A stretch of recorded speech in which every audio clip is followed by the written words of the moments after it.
গীতায় কোথায় থাকে? গীতা রাখে কোথায়? মন্দিরে কিসে রাখা হয়? লাল কাপড় দিয়ে বেঁধে রাখা হয় না বলো? তারপরে মরা মানুষে মারা গেলে পরে তার বুকের উপর রাখে না? গীতা কি মরা মানুষের জন্য না যে বাঁচতে চায়? আচ্ছা, তো আমরা এটা কি করে বুঝলাম যে বাঁচতে চায়, বাঁচার মতো বাঁচতে চায়? এর প্রমাণ কি বলো দেখি? অর্জুন যখন গীতার জ্ঞান জানতো না, যখন যুদ্ধ শুরু হয়নি, তার আগে অর্জুনের অবস্থা কি হয়েছিল তোমরা জানো? হ্যাঁ, বিষাদ যোগ। হ্যাঁ, শ্রীমদ ভগবত গীতা এর প্রথম অধ্যায়ের নাম কি? বিষাদ যোগ না বলো? সে বিষণ্ণ হয়ে কি করেছিল?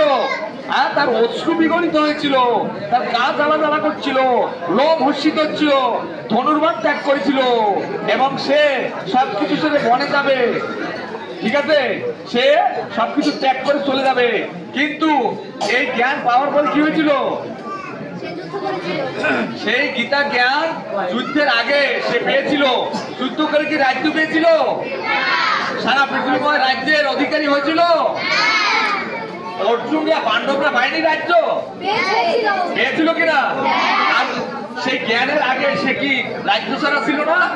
বনবাসে ছিল না? তাহলে গীতা পড়লে সবকিছু লাভ হয় কি হয় না? হ্যাঁ, যোগ মানে কি? যোগ মানে কি? 2 যোগ 2, দুইটার সাথে দুইটা মিললো না, দুইটা বাদ হয়ে গেল।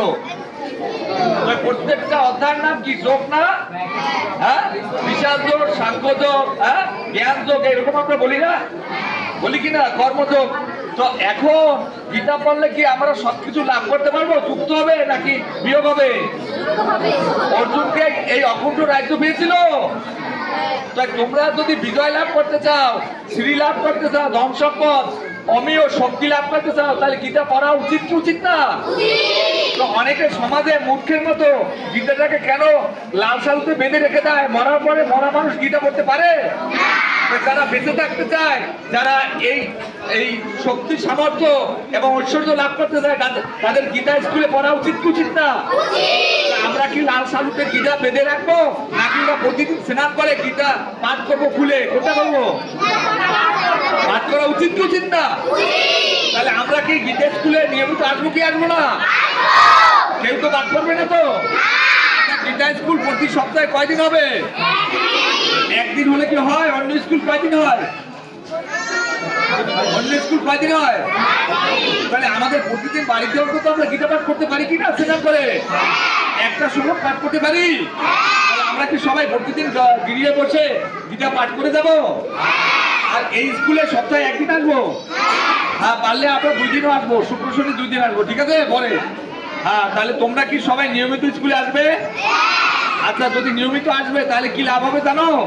যারা উপস্থিতিতে প্রথম, দ্বিতীয়, তৃতীয় হবে তাদেরকে আমরা পুরস্কার দেব।